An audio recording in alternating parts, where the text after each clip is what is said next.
제3권 카르타고에서의 학창시절과 마니교.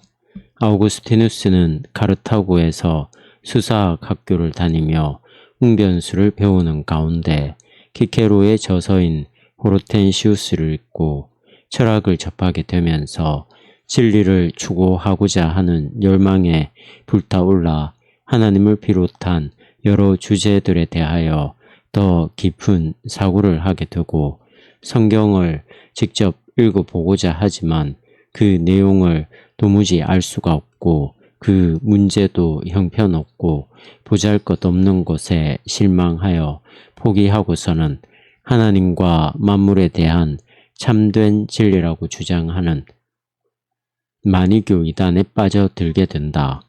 어머니는 그런 아들에게 실망하여 집에서 내보내지만 울며 기도하는 가운데 꿈에서 결국 아들이 돌아오게 될 것이라는 하나님의 응답을 받고 아울러 암브로시우스 주교에게서도 그 동일한 응답을 받고 나서 다시 아들과 함께 살게 된다. 제1장 정욕에 빠져서 더럽고 추한 삶을 살았으면서도 고상하고 세련된 사람으로 보이고자 함. 1. 나는 카르타고로 왔는데 거기에서는 내 주변의 도처에서 추악한 애욕의 솥단지가 큰 소리를 내며 펄펄 끓고 있었습니다. 나는 아직 애욕에 빠지지는 않았지만 애욕을 사랑하고 있었고 내 안에는 분명히 애욕에 대한 숨겨진 굶주림이 있는데도 그 굶주림을 좀 더 강렬하게 느끼지 못하고 있는 내 자신이 싫었습니다.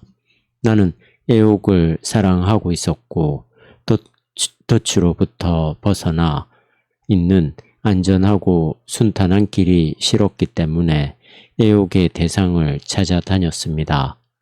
내 안에는 내 영혼의 양식이신 나의 하나님에 대한 굶주림이 있었지만 나는 그 굶주림을 느끼지는 못했기 때문에 썩지 않는 양식에 대한 갈망도 없이 지냈습니다.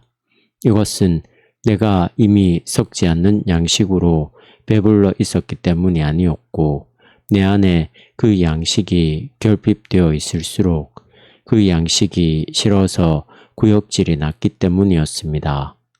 그런 까닭에 내 영혼은 건강할 수 없었고 종기들이 가득하고 골마 터져서 몹시 가려웠기 때문에 나는 감각적인 것들과의 접촉을 통해서 그러한 가려움증을 무마해 보려고 했습니다. 하지만 감각적인 것들 속에는 영혼이 없었기 때문에 그런 것들은 나의 애욕을 충족시켜 줄 수 없었습니다.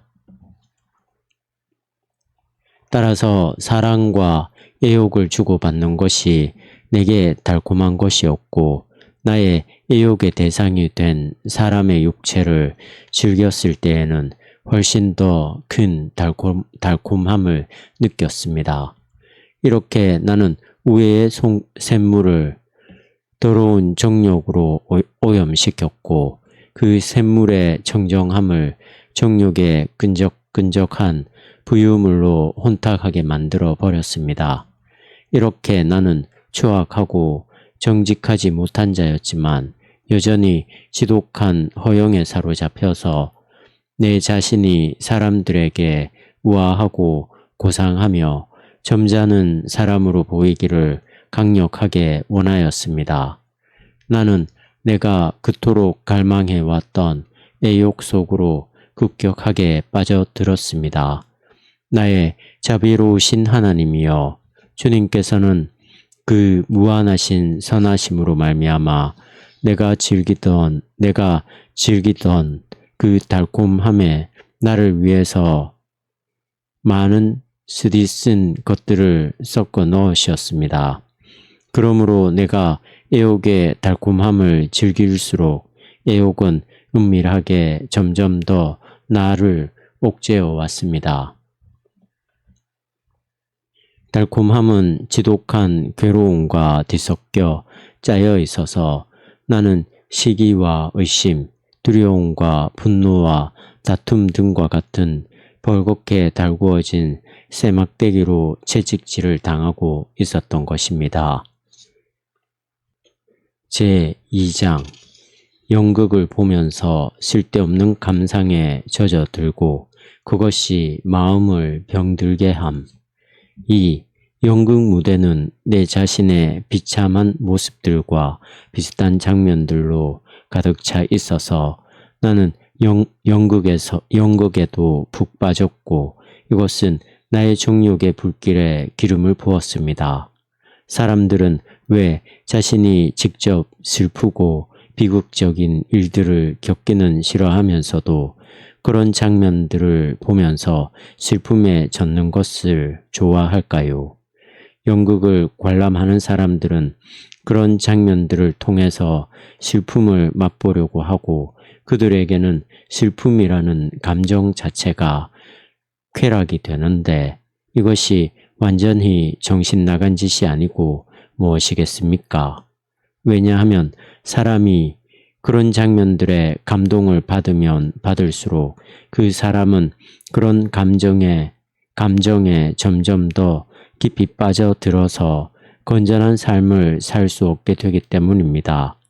사람들은 그런 일들을 직접 겪게 된 경우에는 그것을 불행이라고 부르고 그런 일들을 겪고 있는 다른 사람들과 함께 슬퍼해 주는 경우에는 그것을 연민이라고 부릅니다. 그러나 현실이 아닌 허구적인 이야기 속에서 사람들이 슬퍼하는 것에 동조해서 함께 슬퍼하는 것이 어떻게 연민일 수 있겠습니까? 관객들은 극 중에 등장하는 사람들을 도와주도록 요청받는 것이 아니라 그들을 위해 슬퍼해 주도록 초대받습니다. 그리고 극 중의 배우들은 자신들의 연기가 관객들로부터 더 큰 슬픔을 이끌어낼수록 관객들로부터 더 큰 칭송을 받습니다.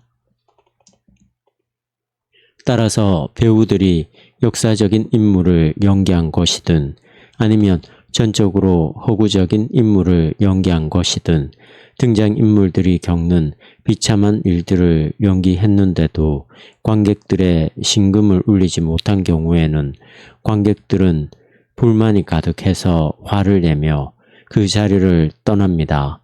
반면에 배우들이 자신들의 심금을 울리는 연기를 하면 관객들은 배우들에게서 눈을 떼지 못하고 몰입해서 연극을 보며 기뻐서 눈물을 흘립니다.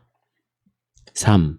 이것을 보면 사람들은 슬퍼하는 것도 사랑하는 것 같습니다. 사람이라면 누구나 다 기뻐하기를 원한다는 것은 분명합니다. 따라서 사람은 자기가 불행하게 되어서 슬퍼하는 것을 좋아하는 것은 아니고 단지 남을 불쌍히 여기는 것을 좋아하고 남을 불쌍히 여기려면 슬퍼하여야 하기 때문에 그런 이유로 슬퍼하는 것을 사랑하는 것입니다. 남을 불쌍히 여기는 것, 즉 동정도 우애라는 저 물줄기로부터 생겨납니다. 그렇다면 그 우애라는 물줄기는 어디로 가고 어디로 흐르는 것입니까? 왜 우애라는 물줄기는 자신의 의지에 의해서 저 추악하고 역겨운 욕망들의 거대한 물살들이 용솟음 치는 탕류 속으로 흘러 들어가서 하늘에 속한 원래의 맑고 순수함에서 벗어나 왜곡되고 타락하여 원래의 모습을 알아볼 수 없을 정도로 변질되고 훼손되어 버린 것입니까? 그렇다면 우리는 남을 불쌍히 여기는 것, 즉 동정 자체를 배격해야 합니까? 결코 그렇지 않습니다. 내 영혼아, 너는 다른 사람을 동정하여 슬퍼하고 아파하는 것이 마땅한 경우가 종종 있지만 만유 위에 계셔서 영원히 찬송과 존귀를 받으시기에 합당하신 우리 조상들의 하나님이자 나의 하나님이신 주님의 보호하심 아래에서 그 동정이 더러운 것으로 변질되지 않도록 조심하고 주의하여야 한다. 물론 당시에 남을 동정하는 마음이 나에게 전혀 없었던 것은 아닙니다.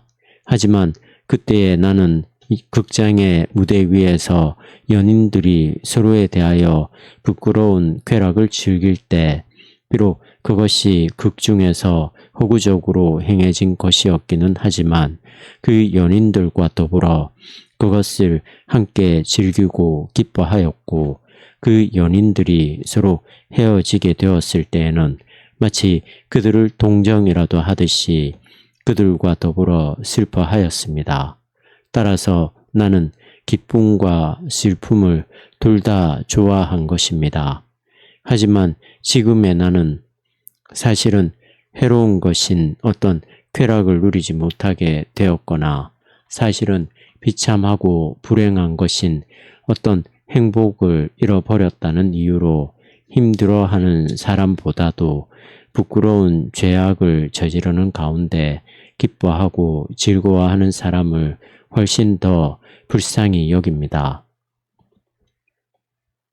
이것이 좀 더 참된 동정이라는 것은 분명하지만 나는 그 사람을 동정하면서 느끼는 슬픔을 기뻐하지도 않고 즐기지도 않습니다.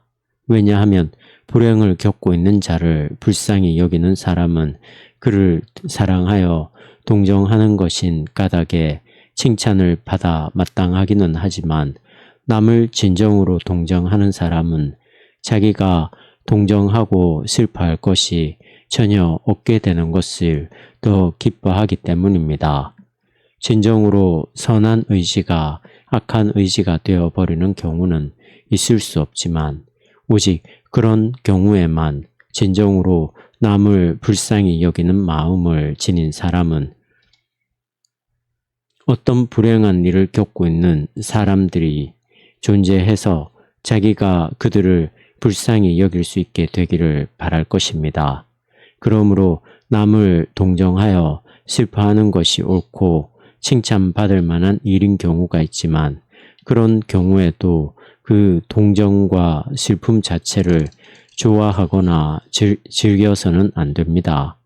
주 하나님이여 바로 그렇게 행하시는 분이 주님이십니다.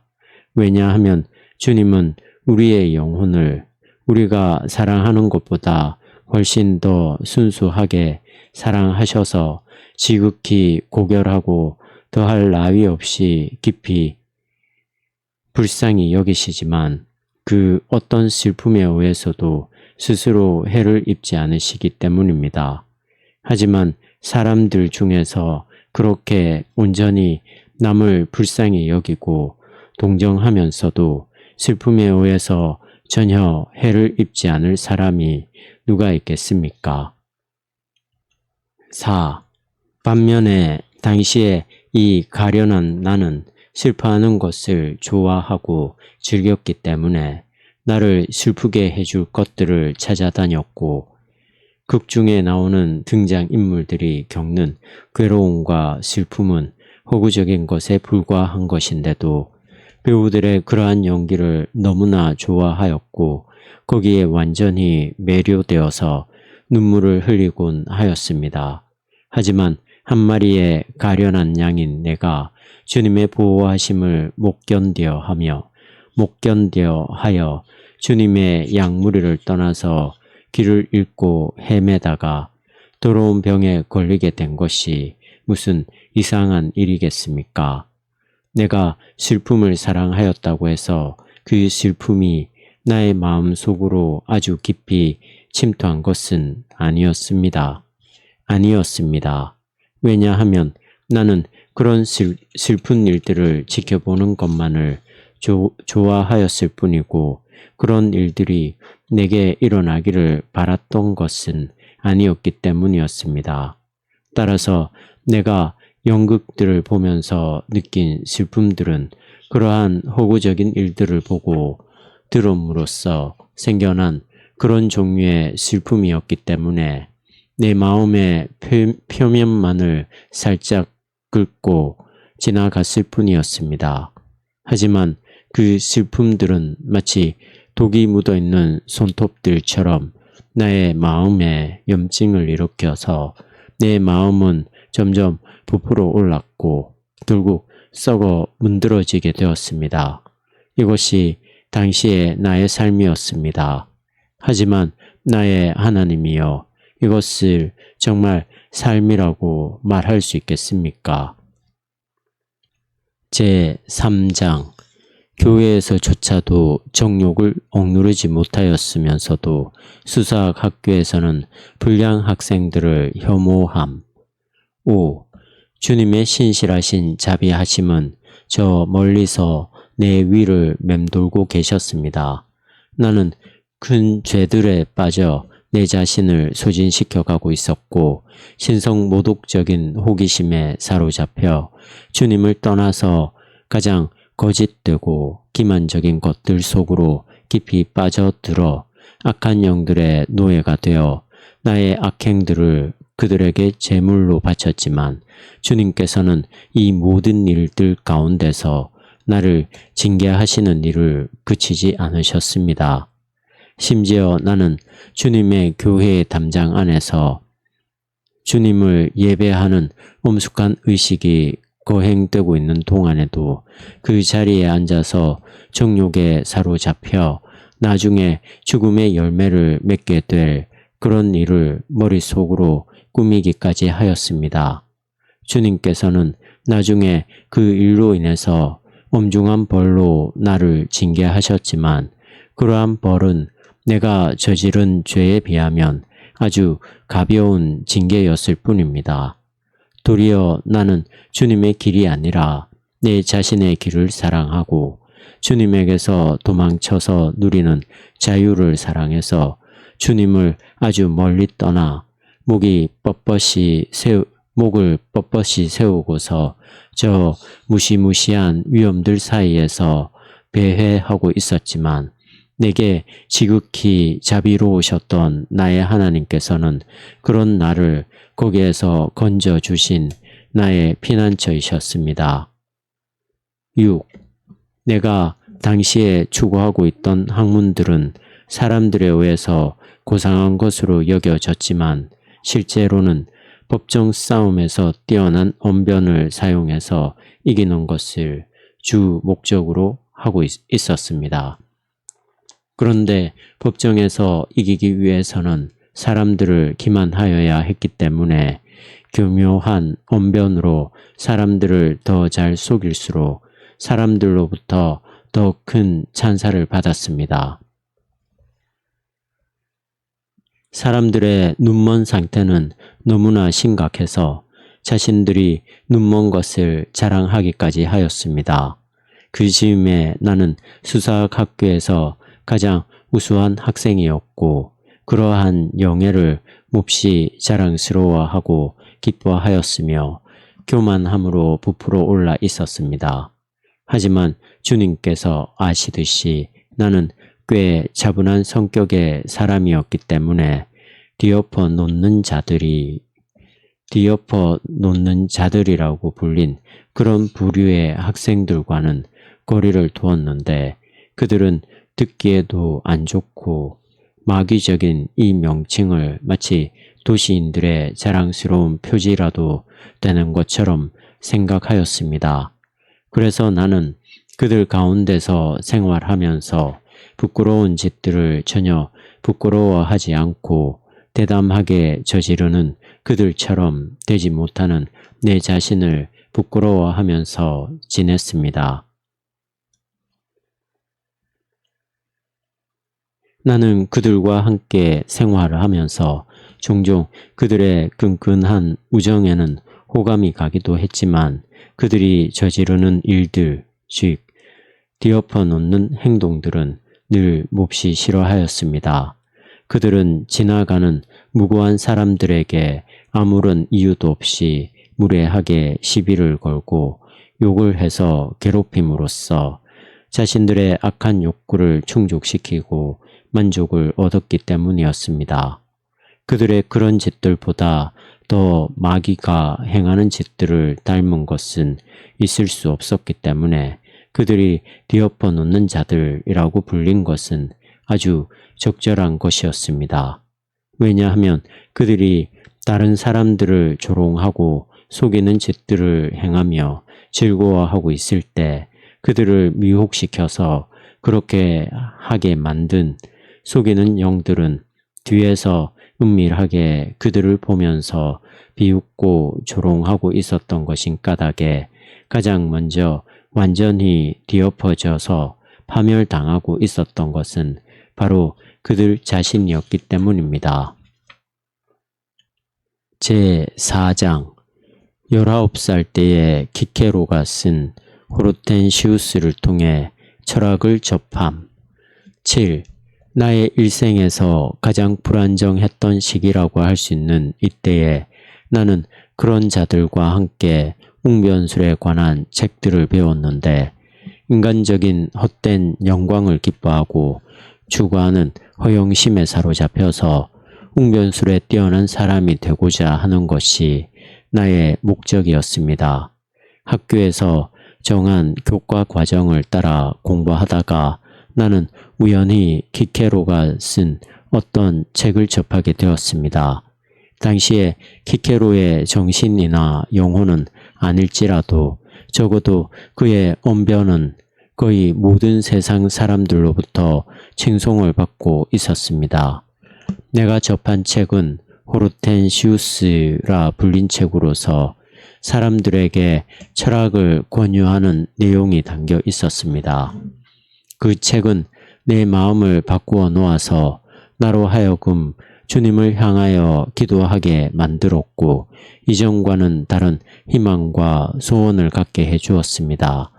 갑자기 지금까지 내가 지니고 있던 온갖 헛된 희망들이 전혀 가치 없는 것들로 생각되었고 불멸의 지혜를 추구하고자 하는 열망이 내 마음 속에서 믿을 수 없을 정도로 강렬하게 불타올라서 나는 주님께로 돌아가기 위하여 일어서기 시작하였습니다. 이것은 내 나이가 19세 되던 때의 일이었습니다. 아버지는 2년 전에 이미 돌아가셔서 나는 어머니가 보내주신 돈으로 수사학 공부를 하고 있었기 때문에 마치 나의 혀를 더욱더 날카롭게 하기 위해서 키케로가 쓴 호르텐시우스를 내가 공부하고 있는 것처럼 보였지만 사실은 내 마음을 움직였던 것은 문체가 아니라 내용이었습니다. 8. 나의 하나님이여, 그때의 내 마음은 아주 뜨겁게 활활 타오르고 있었습니다. 땅에 속한 일들을 훌훌 떨쳐버리고 날아올라서 다시 주님께로 돌아가고자 하는 열망이 내 속에서 뜨겁게 타오르고 있었지만 나는 주님께서 나를 어떻게 하려고 하시는 것인지를 전혀 알지 못하였습니다. 왜냐하면 그런 지혜는 오직 주님 안에 있기 때문입니다. 철학은 헬라어로 지혜에 대한 사랑을 의미하는데 키케로의 책은 내 안에 바로 그런 사랑이 활활 타오르게 만들었습니다. 사람들 중에는 철학이라는 위대하고 매력적이며 존귀한 이름을 사칭해서 자신들의 잘못된 오류들을 덧칠하고 미화하여 사람들을 미혹하는 자들이 종종 있기 마련이어서 키케로는 자기 시대와 그 이전 시대들에서 그런 짓을 자행한 사람들 거의 모두를 그 책에서 언급하며 비판하였습니다. 또한 주님께서 자신의 선하고 경건한 종을 통해서 말씀하신 성령의 지극히 유익한 권면을 아주 생생하게 해설해 놓은 것 같은 그런 내용도 그 책에 담겨 있었습니다. 누가 철학과 헛된 속임수로 너희를 사로잡을까 주의하라. 이것은 사람의 전통과 세상의 초등 학문을 따름이요 그리스도를 따름이 아니니라. 그 안에는 신성의 모든 충만이 육체로 거하시고. 골로새서 2장 8에서 9절. 내 마음에 비치신 주님께서 알고 계시듯이 당시에 나는 주님의 사도가 이 말씀을 했다는 것을 전혀 알지 못하였기 때문에 이 말이 키케로의 권유인 줄로만 알고서 그 권유를 기뻐하고 거기에 자극을 받아 이런저런 학파를 따지지 않고 지혜 자체를 사랑하여 지혜를 담고 있는 글이라면 어느 학파의 것이든 다 탐독하여 받아들여서 내 것으로 만들고자 하는 열망에 불타올라 있었습니다. 이렇게 지혜에 대한 열망으로 불타올라 있던 나에게 단 한 가지 마음에 걸린 것이 있었는데 그것은 키케로의 그 책에 그리스도의 이름이 나오지 않는 것이었습니다.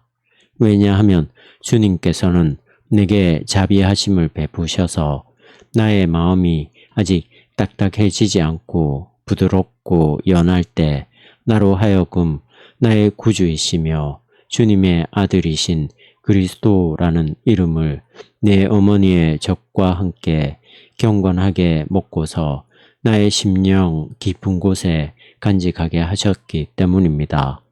그래서 아무리 박식하고 교양 있는 내용을 뛰어난 문체로 진실하게 쓴 글이라고 할지라도 그 글 속에 그리스도라는 이름이 빠져 있는 경우에는 그런 글들은 그 어떤 것도 나를 완전히 사로잡지는 못하였습니다.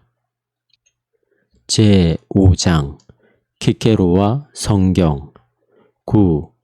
그래서 나는 내 마음을 성경으로 돌려서 성경은 도대체 무엇이라고 말하고 있는지를 알아보기로 작정하였습니다. 하지만 막상 성경 속으로 들어가 보니 거기에 있는 말씀들은 신비에 쌓여 있어서 교만한 자들에게는 무슨 말인지 알 수가 없어 보이고 어린아이들에게는 확연히 드러나지 않으며 처음에 들어가는 길은 쉬워 보이지만 그 길을 따라 올라갈수록 가파르고 그 끝이 보이지 않았습니다. 당시에 나는 성경 속으로 들어가서 거기에서 말하고 있는 것이 무엇인지를 제대로 꿰뚫어 볼 수 있는 그런 상태에 있지도 않았고 성경이 이끄는 대로 묵묵히 따라가고자 하는 그런 준비도 되어 있지 않았습니다. 당시에 내가 성경을 읽으면서 느낀 것은 지금 내가 성경에 대하여 말하고 있는 것과는 달랐습니다. 키케로의 장엄하고 웅장한 문체에 비하면 성경의 문체는 너무나 보잘것없고 형편없어 보였습니다. 교만으로 부풀어 올라있던 나의 마음은 성경의 보잘것없는 문체를 피해서 달아났고 나의 날카로운 통찰력도 성경의 그러한 문체 속에 담겨진 깊은 뜻을 꿰뚫어 보지 못하였습니다. 성경의 말씀들은 어린아이 같은 마음에 뿌려져야 잘 자라는 것이었지만 나는 어린아이 같이 되는 것을 오히려 경멸하였고 교만으로 부풀어 올라서 내가 마치 다 자란 어른이 된 것처럼 생각하고 있었습니다. 제6장 하나님과 만물의 원리에 대한 참된 지식을 갖고 있다고 자랑하는 마니교에 빠짐. 10. 나의 마음 상태가 그랬기 때문에 그때에 나는 어떤 부류의 사람들과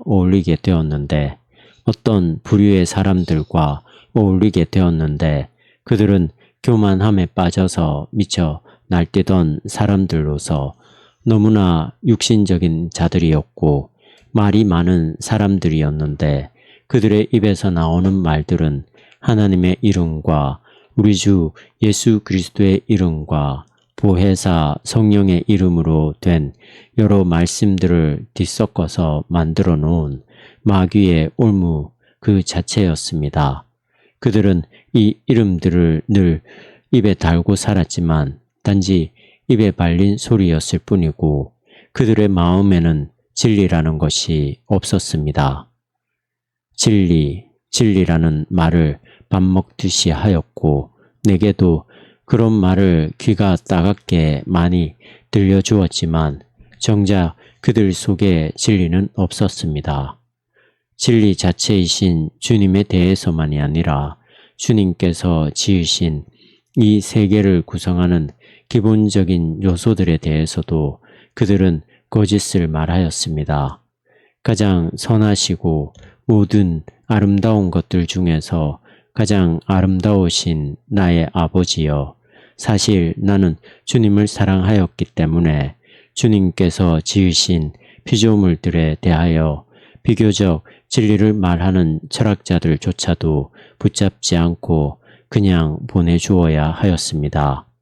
오, 진리이신 주님이여, 그들이 비록 말뿐일지라도 나는 그들의 교리를 적어 놓은 많은 방대한 책들 속에서 여러 가지 다양한 방식으로 자주 주님의 이름을 접하게 되었을 때조차도 바로 그 이름 때문에 내 영혼의 골수는 얼마나 간절하게 주님을 사모하며 탄식하였습니까?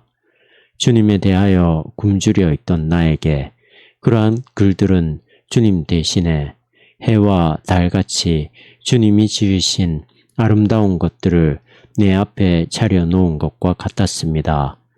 해와 달은 단지 주님이 지으신 피조물들일 뿐이었고 주님 자신도 아니고 심지어 주님이 가장 먼저 지으신 피조물들도 아니었습니다. 왜냐하면 물질적인 피조물들은 아무리 그것이 하늘에서 밝게 빛나는 것이라고 할지라도 영적인 피조물들보다 나중에 지어졌기 때문입니다. 내가 겪고 있던 굶주림과 목마름은 주님이 가장 먼저 지으신 피조물들에 의해서조차도 채워질 수 있는 것이 아니었고 오직 변함도 없으시고 회전하는 그림자도 없으신 진리 자체이신 주님만이 채워주실 수 있는 것이었습니다. 하지만 그들이 내게 먹으라고 차려놓은 것은 실체는 없고 겉만 번지르르한 허상들 뿐이었습니다. 지금 생각해보면 그때에 내가 눈에만 그럴듯하게 보이게 해서 사람의 마음을 속이는 그런 허상들을 사랑하지 말고 차라리 적어도 실제로 존재하기 때문에 속이는 것은 아닌 현실의 해나 달을 사랑하는 것이 더 좋았을 것이었습니다. 나는 그 허상들이 주님으로부터 온 것이라고 생각해서 먹기는 하였지만 그런 허상들은 주님 자신이 아니었기 때문에 나의 입맛에 주님처럼 달콤하지는 않았기 때문에 개걸스럽게 먹은 것은 아니었고 또한 그것들로부터 자양분을 섭취하기는커녕 도리어 피폐해져 갔습니다. 꿈속에서 먹은 음식은 깨어있을 때에 먹는 음식과 똑같아 보이지만 그것은 사람이 자면서 꿈에서 먹은 것이기 때문에 그 음식으로부터는 자양분을 섭취할 수 없다는 것이 다릅니다. 주님께서 이제 내게 말씀해 주신 것처럼 그 허상들은 어떤 식으로도 주님과 똑같을 수 없었습니다. 왜냐하면 그것들은 실체가 없는 거짓된 허상들이었기 때문입니다. 그런 것들에 비하면 우리의 육안에 보이는 현실의 대상들은 하늘에 있는 것이든 땅에 있는 것이든 훨씬 더 확실한 것들입니다. 그러한 현실의 대상들은 우리만이 아니라 짐승들과 새들에게도 인식되는 것들이기 때문에 우리의 상상 속에 있는 대상들보다 더 확실합니다. 또한 그러한 현실의 대상들에 대하여 생각하는 것은 그러한 현실의 대상들을 토대로 해서 아예 존재하지 않는 어떤 더 크고 무한한 대상들에 대하여 상상하는 것보다 더 확실합니다. 당시에 나는 그런 빈 껍데기들만을 먹었기 때문에 실제로는 먹은 것이 아니었습니다. 하늘에 있는 대상들은 우리의 눈에 보이는 것이든 보이지 않는 것이든 모두 다 주님이 지으신 것들이기 때문에 그 어떤 것도 내가 힘을 얻기 위하여 사모하는 나의 사랑이신 주님도 아니고 또한 주께서 자신의 가장 뛰어난 피조물들이라고 여기시는 것들도 아닙니다. 그러므로 주님은 내가 지니고 있던 허상들, 즉 실체가 전혀 없는 대상들에 대하여 내가 품고 있던 허상들과는 너무나 거리가 먼 분이십니다. 실제로 존재하는 대상들에 대한 심상들은 그러한 허상들보다 훨씬 더 확실합니다. 실제로 존재하는 대상들은 그 심상들보다 더 확실한 것들이지만 그런 대상들조차도 주님이 아닙니다. 또한 어떤 대상의 생명인 영혼은 그 대상 자체보다 더 확실한 것은 분명하지만 그러한 영혼조차도 주님인 것은 아닙니다. 내 영혼의 생명이신 주님은 영혼들의 생명이시고 자기 자신 속에 생명을 갖고 계시는 분이시며 결코 변하지 않으시는 분이십니다. 11. 그때 주님은 어디에 계셨고 나로부터 얼마나 멀리 떨어져 계셨습니까? 나는 주님으로부터 멀리 떠나서 심지어 돼지들이 먹는 쥐엄 열매조차도 먹지 못한 채로 낯선 땅을 배회하고 다녔습니다. 문법학자들이나 시인들이 들려주는 이야기들이 많이 교도들이 쳐놓은 올무들보다도 훨씬 더 나았습니다. 즉, 그들이 만들어낸 시나 노래들, 용이 끄는 마차를 타고 하늘을 날았던 메데아에 관한 이야기 등은 많이 교도들이 어둠의 5 동굴에 대응되는 것으로 제시한 5 원소보다 분명히 더 유익한 것이었습니다. 왜냐하면 많이 교도들이 말한 어둠의 5 동굴이나 5 원소 같은 것들은 그 어느 것도 실제로 존재하는 것들이 아니었던 까닭에 그들의 말을 믿은 자들은 파멸로 치달을 수밖에 없었기 때문입니다. 시나 노래는 얼마든지 내 마음을 위한 양식으로 활용할 수 있었고 하늘을 날아다니는 메데아를 노래하거나 들었을 때에는 그저 부르고 들었을 뿐이고 그 이야기가 사실이라고 믿지는 않았습니다. 반면에 많이 교도들이 내게 들려준 것들은 나는 진리라고 믿었습니다. 화로다, 화로다. 나는 여러 단계들을 거쳐서 서서히 점점 더 지옥의 시면으로 끌려 내려가게 되었습니다. 하지만 내게 진리가 없어서 괴로워서 안절부절 못하며 애가 타서 이리 뛰고 저리 뛰고 할 때조차도 사실 나는 내 하나님이신 주님을 찾고 있었습니다. 지금 와서 내가 이렇게 고백을 하고 있지만 주님께서는 당시에 내가 아직 그런 고백을 하지 않았는데도 나를 불쌍히 여기시고 내게 긍휼을 베풀어 주셨습니다. 하지만 나는 그때에 주님께서 사람으로 하여금 만물의 영장이 되게 하시기 위하여 주신 마음의 지각이 아니라 단지 육신의 감각을 의지해서 주님을 찾고 있었습니다. 그러나 주님은 나의 내면의 가장 깊은 곳보다도 더 깊은 곳에 계셨고 내가 도달할 수 있는 가장 높은 곳보다도 더 높은 곳에 계셨습니다. 당시에 나는 솔로몬이 잠언에서 든 비유에 등장하는 저 지각 없고 뻔뻔스러운 음녀를 만났던 것입니다. 이 음녀는 자기 집 문 앞에 의자에 앉아서 내게 이렇게 말했습니다. 도둑질한 물이 달고 몰래 먹는 떡이 맛이 있다. 잠언 9장 17절. 이 음녀는 내 영혼이 원래 있어야 할 곳에 있지 않고 밖으로 나와 내 육신 속에 자리를 잡고 살면서 육신이 좋아하는 음식을 먹고 계속해서 되새김질하는 모습을 보고서는 나를 유혹하였던 것입니다. 제7장 하나님의 형상과 족장들의 의에 관한 성경 말씀을 공격한 마니교가 잘못된 것임을 말함. 12. 당시에 나는 물질적인 존재 이외에 진정으로 존재하는 또 다른 존재가 있다는 것을 알지 못하였습니다. 그래서 저 어리석기 짝이 없는 사기꾼들이었던 마니교도들이 악은 어디로부터 오겠느냐?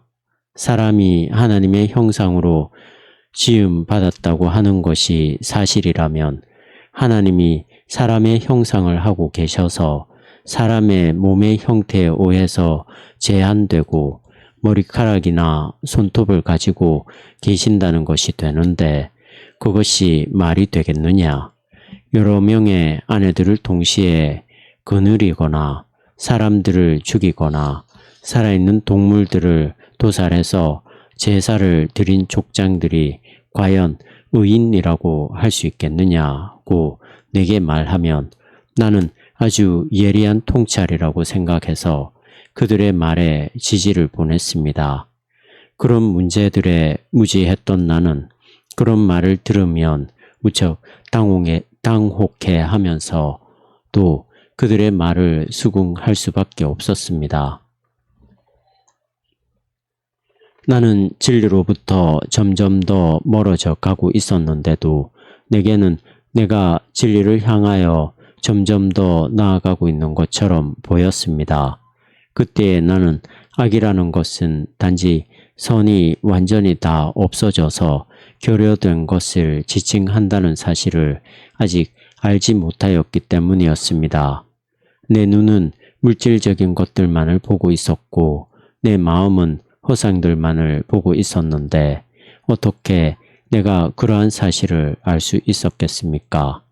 또한 나는 하나님은 영이시기 때문에 길이와 넓이를 지닌 그 어떤 구성 부분도 가지고 계시지 않고 부피를 지닌 존재도 아니시라는 것을 알지 못하였습니다. 부피를 지닌 존재는 언제나 전체의 일부로서 전체보다 작을 수밖에 없고 어떤 것이 무한한 부피를 지닌 존재라고 할지라도 특정한 제한된 공간을 차지하는 것이기 때문에 무한이라는 전체보다 작을 수밖에 없습니다. 그러므로 만일 하나님이 부피를 지닌 분이시라면 그런 하나님은 영이신 하나님과는 달리 그 어디에나 빠짐없이 계실 수 없게 됩니다. 또한 나는 우리 안에 하나님과 닮은 그 무엇이 존재하기 때문에 성경에서 사람이 하나님의 형상대로 창조되었다고 말한 것이라는 것을 전혀 몰랐고 따라서 그 말씀이 옳은 것인지도 몰랐습니다. 13. 또한 나는 인간 사회의 관습에 따라서가 아니라 전능하신 하나님의 지극히 올바른 법에 따라서 판단하는 좀 더 깊은 참된 의에 대해서도 알지 못하였습니다. 하나님의 법 자체는 언제 어디서나 늘 동일하고 시대와 지역에 따라서 달라질 수 없지만 사람들은 하나님의 법을 가져와서 자신들이 살아가는 시대와 지역에 맞춰서 도덕과 관습을 형성합니다. 아브라함과 이삭과 야곱과 모세와 다윗을 비롯해서 하나님으로부터 칭찬을 받은 모든 사람들은 이 하나님의 법에 따라서 의롭다 하심을 받았지만 인간적인 기준으로 판단할 뿐만 아니라 자신들의 도덕과 관습이라는 부분적이고 편협한 잣대로 인류의 보편적인 도덕과 관습인 하나님의 법을 판단한 어리석고 무지한 자들에 의해서는 불의한 자들이라는 정죄를 받았습니다. 그들이 그런 식으로 의인들을 정죄하는 것은 마치 갑옷을 입을 때 어떤 것을 몸의 어느 부분에 사용해야 하는지를 어떤 것을 몸의 어느 부분에 사용해야 하는지를 알지 못해서 정강이 보호대를 머리에 쓰고 투구를 발에 신고서는 갑옷이 자기 몸에 전혀 맞지 않는다고 불평하는 것과 같습니다. 또한 그것은 공휴일 오후에는 그 어떤 사업도 하지 못하게 법으로 금지되어 있어서 장사를 하지 못하게 하는 것인데도 어떤 장사하는 사람이 오전에 장사를 허용했으면 오후에도 허용해야 하는 것이 아니냐며 불평하는 것과 같습니다.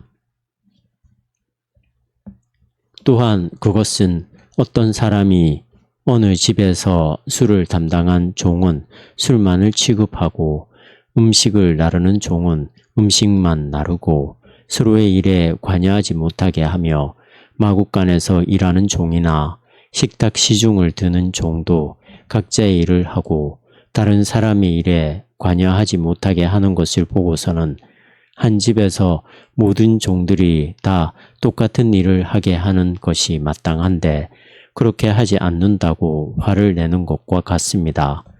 이 비유에서 그 사람이 그런 식으로 말하며 화를 내는 것은 하나님의 법에 의해서 어떤 일이 이전에는 의인들에게 허용되었지만 지금은 허용되지 않고 하나님이 그때그때 어떤 이유가 있으셔서 이전에는 의인들에게 이런 일을 명하셨지만 지금은 저런 일을 명하신 것이라는 말을 듣고서는 참을 수 없어 하는 것과 같습니다.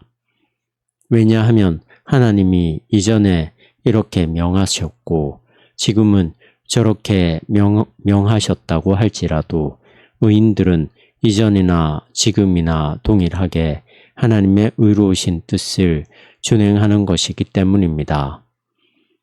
자신의 잣대로 판단하여 불평하고 화를 내는 사람들은 동일한 사람과 동일한 날과 동일한 집이라고 할지라도 서로 다른 지체들이 서로 다른 일들을 하는 것이 합당하고 이전에는 허용되었던 일이 세월이 흐른 후에는 허용될 수 없는 일이 될 수도 있으며 한 지역에서는 허용되거나 의무적으로 행해져야 하는 일이 다른 지역에서는 금지되고 어기는 경우에는 벌을 받는 것이 합당한 것일 수 있다는 것을 알아야 합니다. 그렇다면 의는 하나가 아니고 여럿이며 변할 수 있는 것입니까? 그렇지 않습니다.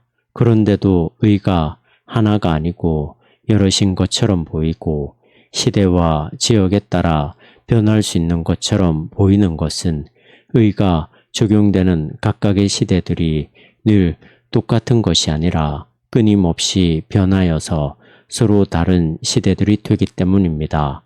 그런데 이 땅 위에서 살아가는 사람들의 삶은 짧아서 자신들이 경험하지 못한 이전 시대들과 사람들이 자신들이 경험해서 알고 있는 시대와 사람들과 다르게 생각하고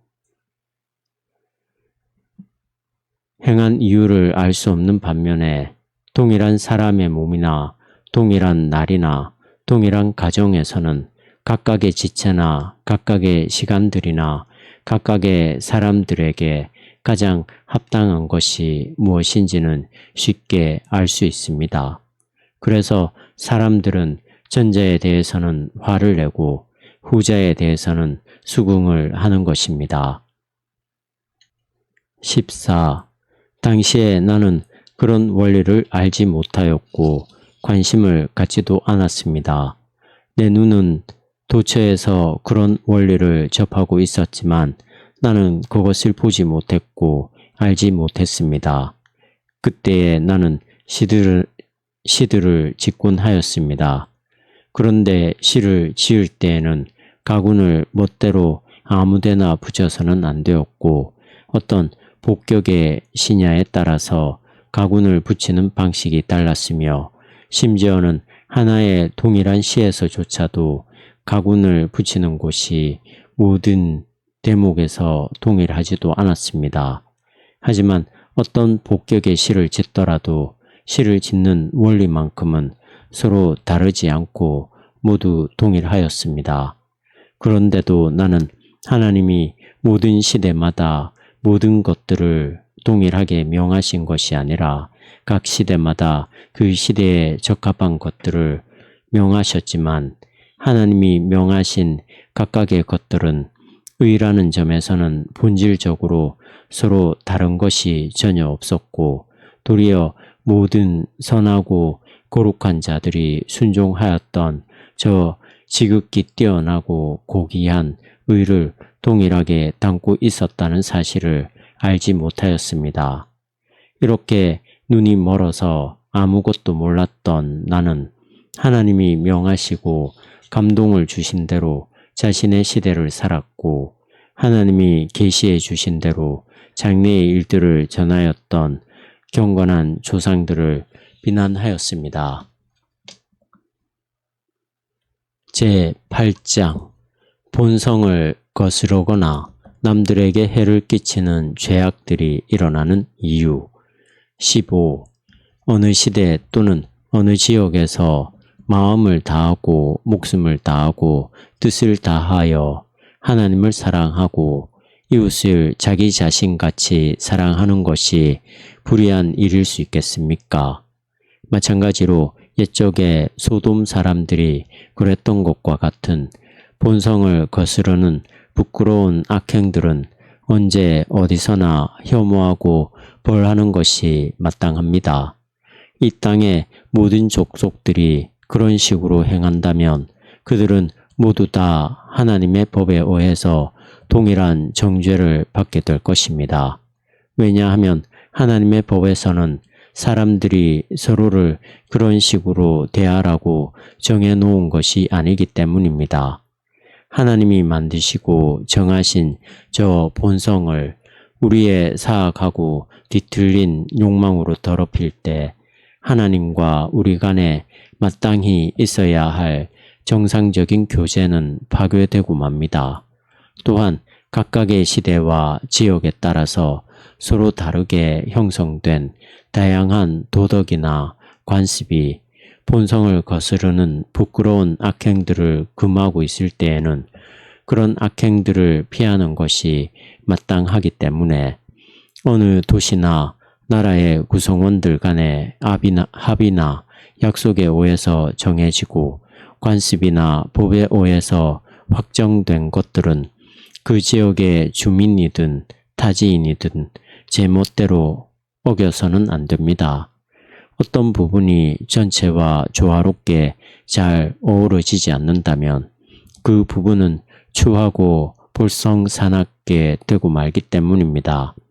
하지만 하나님이 어느 특정한 도시나 나라에서 통용되고 있는 도덕이나 관습이나 합의와는 다른 어떤 것을 명하신 때에는 그것이 그 도시나 나라의 구성원들에 의해서 이전에는 단 한 번도 행해진 적이 없는 것이라고 할지라도 그들은 하나님이 명하신 것을 행하여야 하고 그들의 도덕이나 관습에 이전부터 그런 규정이 존재하였는데도 지켜오지 않은 것이라면 그 사문화된 규정을 다시 되살려야 하며 그런 규정이 아예 존재하지 않았다면 이제라도 신설하는 것이 마땅합니다. 한 나라를 다스리는 왕에게는 자기 자신이나 선왕들을 비롯해서 아무도 명령한 적이 없는 일을 명령할 수 있는 권한이 주어져 있고 왕들에게 순종하는 것은 인간 사회의 일반적인 합의이기 때문에 왕의 명령에 순종하는 것이 공공의 이익을 해치는 것이 아닌 한 그 명령에 순종하는 것이 마땅한 일이라면 하물며 모든 피조물을 다스리시는 왕이신 하나님이 명령하시는 것이라면 무엇이든지 다 아무런 의심이나 주저함 없이 기꺼이 순종하는 것은 너무나 마땅한 일이 아니겠습니까? 인간 사회의 질서에 따르면 낮은 권세보다는 높은 권세에게 더 우선적으로 순종하는 것이 합당한 것과 마찬가지로 하나님은 모든 권세 위에 계신 분이신 까닭에 그 어떤 권세보다도 하나님께 더 우선적으로 순종하는 것이 합당합니다. 16.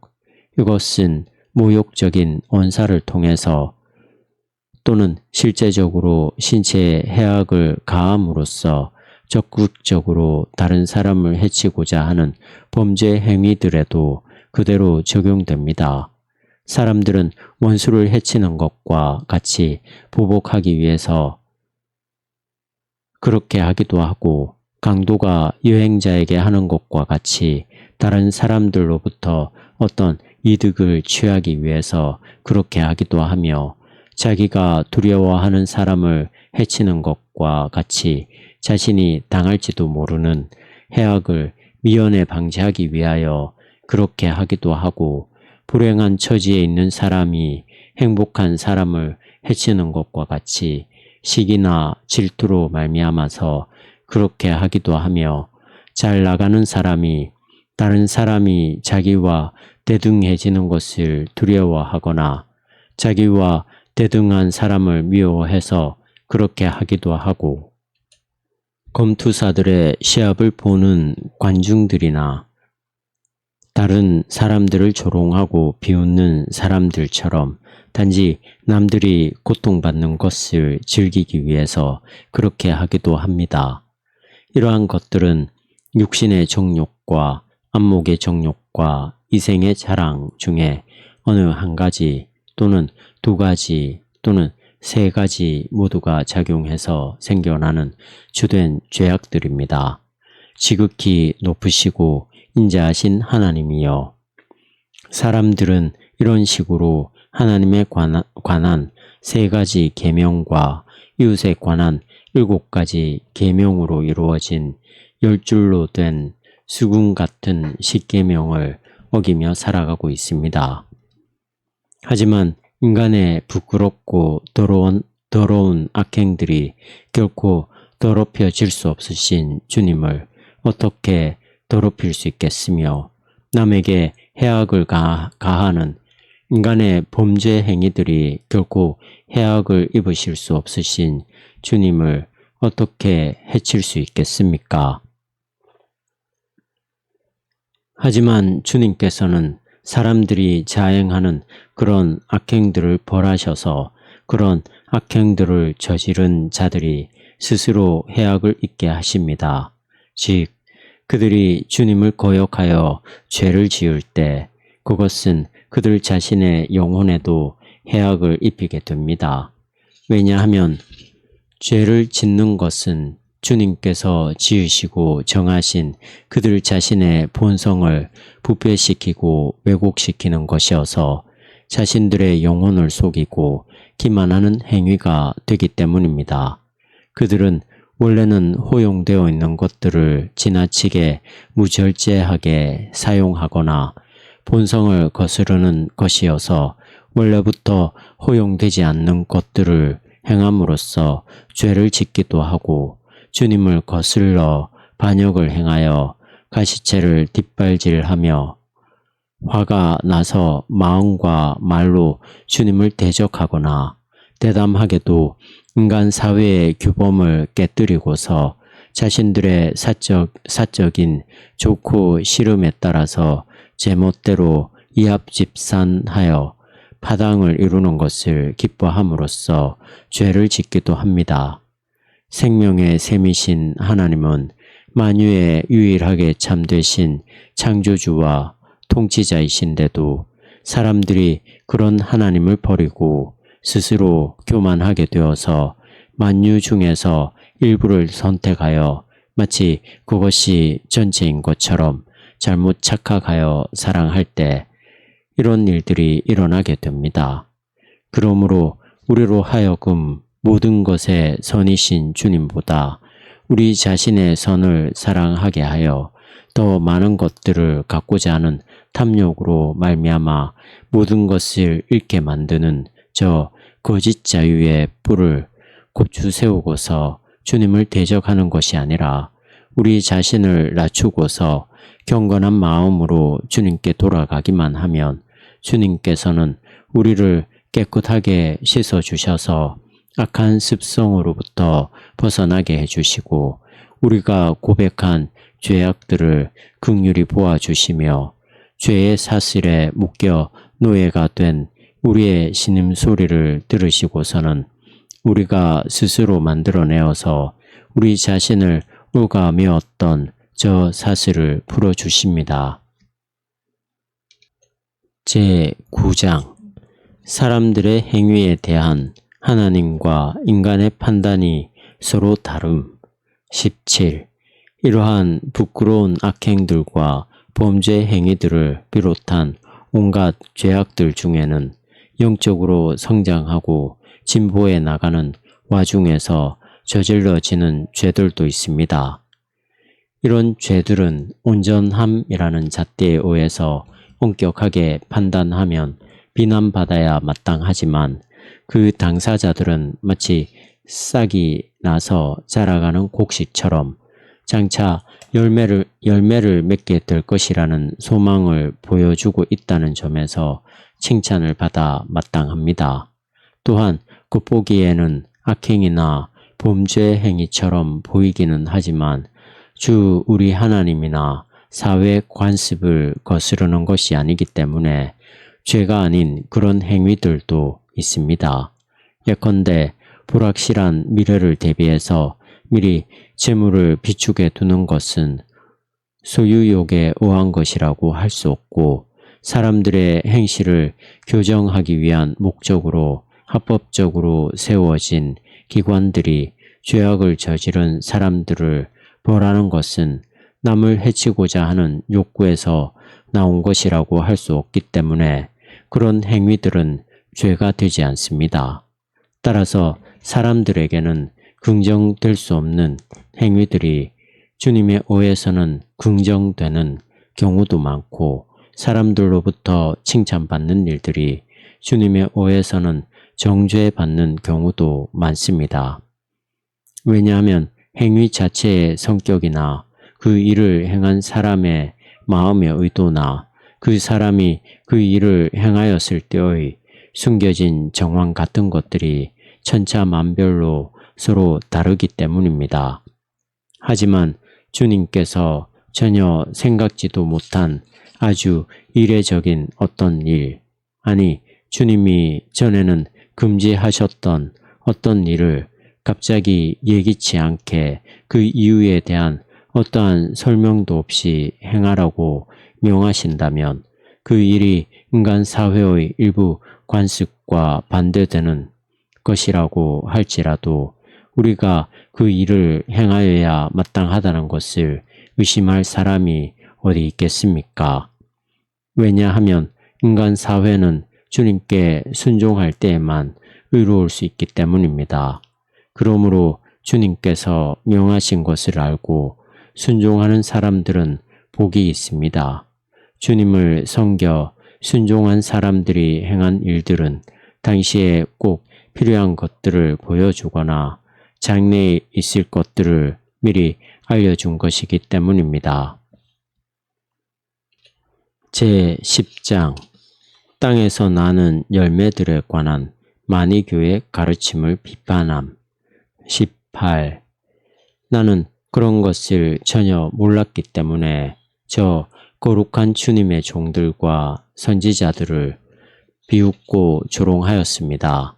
하지만 내가 주님의 종들을 비웃고 조롱해서 얻게 된 것은 내 자신이 서서히 아주 조금씩 많이 교도들의 터무니없는 말들을 믿게 됨으로써 반대로 내가 주님으로부터 비웃음과 조롱을 당하게 된 것이었습니다. 나는 사람들이 무화과 열매를 따면 무화과 나무가 운다고 믿었고 무화과 나무에서 나오는 우윳빛 수액은 눈물이라는 것을 믿었습니다.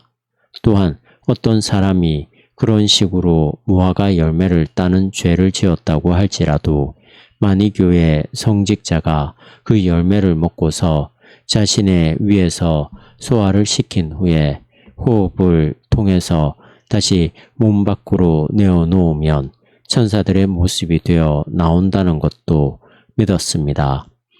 즉 무화과 열매 속에는 지극히 높으시고 참되신 하나님의 입자들이 갇혀 있지만 선택된 자라고 불리는 만이교의 성직자가 자신의 이빨로 씻고 배로 소화를 시킨 후에는 그 하나님의 입자들이 무화과 열매로부터 해방되어서 그가 기도하는 가운데 탄식할 때에 밖으로 나오게 된다는 것이었습니다. 하나님은 사람들을 위해서 땅에 열매들을 지으신 것인데도 가련한 나는 사람들보다도 땅의 열매들을 불쌍히 여겨야 한다고 믿었습니다. 그래서 어떤 사람이 너무나 굶주려서 땅에서 난 어떤 열매를 달라고 애걸 할 때에도 그 사람이 만일 교도가 아닌 경우에는 그 열매를 한 입이라도 그 사람에게 주는 것은 사형에 처해질 일을 하는 것이라고 여겼습니다. 제11장 하나님이 어머니에게 내가 결국에는 회심하게 될 것임을 꿈으로 보여주심. 19. 주님의 신실한 여종인 내 어머니가 자신의 자녀가 죽어서 통곡하는 어머니들보다도 더 비통하게 나를 위하여 주님께 울며 간구한 덕분에 주님께서는 마침내 위에서부터 주의 손을 펴사 만이교라는 저 깊은 어둠으로부터 나를 꺼내주셨습니다. 어머니는 주님으로부터 받아서 갖게 된 믿음과 성령을 통해서 내가 죽어가고 있는 것을 보셨고 주님은 어머니의 기도를 들으셨습니다. 주님은 어머니의 기도를 들으셨고 기도하는 곳마다 그 눈에서 쏟아져서 땅바닥을 흥건히 적신 어머니의 눈물을 멸시하지 않으셨습니다. 주님은 어머니의 기도를 들으셨습니다. 주님께서 기도를 듣지 않으셨다면 어떻게 어머니가 꿈을 꾸시고 위로를 받으셔서 내가 다시 집에 들어와서 어머니와 함께 살면서 한 상에서 식사를 같이 하는 것을 허락하셨겠습니까? 그 꿈을 꾸시기 전만 해도 어머니는 내가 만이교의 잘못된 교훈에 빠져서 신성 모독을 저지르고 다니는 것을 미워하시고 몹시 못마땅해 하셔서 나를 집에서 내보내시고 나와 함께 식사하는 것도 피하셨었습니다. 꿈속에서 어머니는 나무로 된 어떤 잣대 위에 서서 괴로움과 슬픔에 짓눌려 계셨는데 그때에 온몸에서 광채가 나는 한 청년이 기뻐하면서 어머니에게 미소를 지으며 다가오는 것을 보셨다고 합니다. 그 청년은 어머니에게서 무엇인가를 알아내려고 하는 것이 아니라 도리어 무엇인가를 가르치려는 태도로 어머니가 슬퍼하고 괴로워하면서 날마다 우는 이유가 무엇이냐고 물었고 어머니는 내 영혼이 멸망을 받아 지옥에 떨어지게 될 것이 걱정되어서 슬퍼하고 우는 것이라고 대답하였답니다. 그러자 그 청년은 어머니에게 안심하라고 명하고서는 어머니가 있는 곳에 나도 있는 것을 주목하여 보라고 말하였고 어머니가 주목해서 보았더니 정말 내가 그 동일한 잣대 위에서 어머니 옆에 서 있더랍니다. 주님께서 내 어머니의 간절한 마음에 귀를 기울이시지 않으셨다면 이런 꿈이 도대체 어디로부터 왔겠습니까? 선하시고 전능하신 주님이여, 주님은 마치 오직 한 사람만을 돌보시는 것처럼 우리 각 사람을 돌보시고 우리 모두를 마치 한 사람인 것처럼 돌보십니다. 20. 또한 어머니가 자신이 꿈에서 보신 것에 대하여 내게 말씀하셨을 때 나는 어머니도 언젠가는 나와 같이 되실 것이기 때문에 절망해서는 안 된다는 것이 그 꿈의 의미라고 말씀드렸지만 어머니는 한치의 망설임도 없이 계속해서 나는 내가 있는 곳에 나도 있게 될 것이라는 말씀을 들은 것이 아니라 내가 있는 곳에 너도 있게 될 것이라는 말씀을 들은 것이기 때문에 나의 꿈은 내가 말한 그런 의미가 아니다 라고 말씀하셨는데 이것도 주님이 나를 돌봐주신 것이 아니고 무엇이겠습니까? 주님이여, 다른 일들에서도 이런 말을 종종 해왔지만 나는 이 일에 대해서도 내가 기억해낼 수 있는 한도 내에서 최선을 다해 주님께 고백을 하고 있습니다. 그때에 나는 그 꿈 자체도 내게 감동이었지만 주님께서 깨어 계셨던 내 어머니를 통해서 내게 해주셨던 응답, 즉 어머니가 나의 그럴듯하지만 잘못된 꿈 해석에 흔들리지 않으시고 자신이 꿈속에서 보신 것의 의미가 무엇인지를 너무나 분명하게 알고 계셨다는 사실이 내게 더 큰 감동으로 다가왔었습니다. 왜냐하면 나는 어머니가 말씀해 주시기 전에는 그 꿈의 의미가 그런 것인지를 분명하게 알지 못하고 있었기 때문입니다. 이렇게 주님은 이 꿈을 통해서 먼 훗날에 이루어질 기쁜 일을 미리 보여주심으로써 이 경건한 여인이 당시에 겪고 있던 괴로움을 위로해 주신 것이었습니다.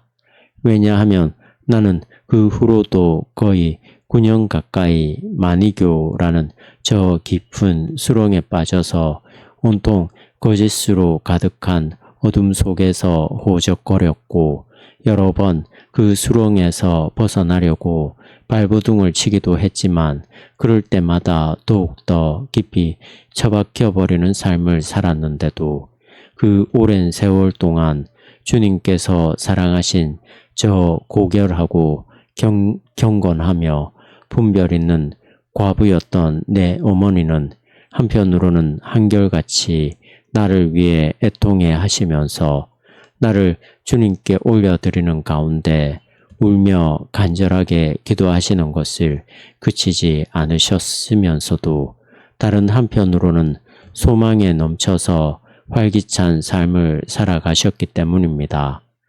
어머니의 기도는 주님 앞에 상달되었지만 주님께서는 내가 그 어둠 속에 빠져서 계속해서 호적거리도록 내버려 두셨습니다. 제12장 하나님이 주교를 통해서 어머니에게 내가 꼭 돌아오게 될 것이라는 응답을 주심. 21. 이 시기에 주님께서는 내 어머니에게 또 하나의 응답을 주신 것으로 나는 기억합니다. 내가 주님께 좀 더 절실하게 고백하고 싶은 것들로 속히 넘어가기 위해서 나는 지금 많은 일들을 말하지 않고 생략한 채로 지나가고 있습니다. 물론 내가 아예 까마득하게 잊어버린 일들도 많습니다. 하지만 이때에 주님께서 내 어머니에게 주신 또 하나의 응답은 꼭 짚고 넘어가고 싶은데 그 응답은 주님의 교회에서 자라나서 주님의 책들에 정통한 주님의 성직자였던 어느 주교를 통해서 왔습니다. 어머니는 그 주교에게 나와 대화를 나누는 시간을 갖고서 나의 잘못들을 지적해주고 나로 하여금 악을 버리고 선을 배울 수 있도록 도움을 주기를 간청하였는데 어머니가 이런 부탁을 하실 수 있었던 것은 실제로 그 주교는 자신의 권면을 받아들일 준비가 되어 있는 사람들에게는 종종 그런 식으로 만나서 대화를 나누고 교훈을 주곤 하였기 때문이었습니다. 그런데 내가 나중에 알게 된 일이지만 그 주교는 내 어머니에게 다음과 같이 대답하고서는 그 부탁을 거절하였다고 합니다. 그리고 그것은 지혜로운 처사였습니다. 왜냐하면 그 주교는 어머니가 나에 대하여 말한 것을 듣고서는 내가 이미 마니교라는 이단이 가르치는 이상한 교리에 푹 빠져서 기고만장하여 많은 어리숙하고 무지한 사람들을 여러 가지 교묘한 질문들로 헷갈리게 하고 현혹시키고 있는 까닭에 다른 사람이 그 어떤 말을 해도 지금은 듣지 않을 것이라고 대답하였다고 하기 때문입니다. 또한 그 주교는 어머니에게 이렇게 말하였다고 합니다. 한동안은 아드님을 그대로 내버려 두시고 오직 아드님을 위해서 하나님께 기도하는 것만 하십시오. 아드님은 언젠가는 책들을 읽다가 자기가 빠져있는 마니교의 오류가 무엇인지를 스스로 알게 될 것이고 그 이단과 자기가 하나님에 대하여 얼마나 지독한 불경죄를 범하고 있는 것인지도 스스로 깨닫게 될 것입니다. 그리고 그 주교는 계속해서 내 어머니에게 자기 얘기도 들려주었는데 자기도 청소년 시절에 미혹된 어머니에게 이끌려 마니교에 빠져서 그들이 읽는 거의 모든 책들을 읽었을 뿐만 아니라 심지어 그 책들을 필사하기까지 하였지만 마니교가 잘못되었음을 증명하는 다른 사람의 반박 같은 것들을 전혀 듣지 않았음에도 불구하고 그 이단으로부터 떠나야 한다는 것을 절실하게 깨닫고서 마니교를 떠나게 되었다고 말하였답니다. 하지만 어머니는 그 주교가 자기에게 해준 말들이 성에 차지 않아서 계속해서 더 많은 눈물을 펑펑 쏟으며 나를 한 번만 만나서 대화를 좀 해봐 주시라고 더욱 간절하고 끈질기게 반복적으로 간청을 하였답니다. 어머니가 이렇게 막무가내로 조르자 결국 그 주교는 약간 짜증 섞인 목소리로 이렇게 말하더랍니다. 이제 가보십시오. 당신이 이렇게 살아서 아들을 위해 눈물을 흘리며 기도하는데 그런 아들이 멸망을 당할 리가 없습니다. 어머니는 그 후에 나와 대화하시면서 가끔씩 이 얘기를 들려주실 때면 그때에 그 주교가 대답해 준 말은 자기에게 하늘로부터 주어진 음성으로 받아들여졌다고 말씀하셨습니다.